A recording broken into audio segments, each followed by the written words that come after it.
અમે નીકળી ગયા છીએ કાશી વિશ્વનાથ મંદિરના દર્શન કરવા માટે સવારના 3 વાગ્યામાં 1 નંબરના ગેટે જવાનું છે। તમે જોઈ શકો છો પાછળ કેટલી લાઈન છે, પણ અમારે સેટિંગ થઈ ગયું છે।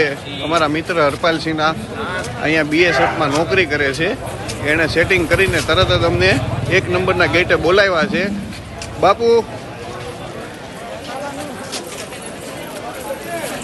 સોનુ, દુદુ, હર્ષભાઈ, પાછળ જો આ મંદિરની ભીડ, મંદિર તરફ જવાનો રસ્તો છે। સવારના 4:45 થયા છે। વેઇટિંગ જોવો તમે, આ લોકોનો વારો હવે સીધો 5-6 વાગ્યા પર આવશે। અમે લોકો દર્શન કરીને નીકળી ગયા, અમારે દર્શન થઈ ગયા।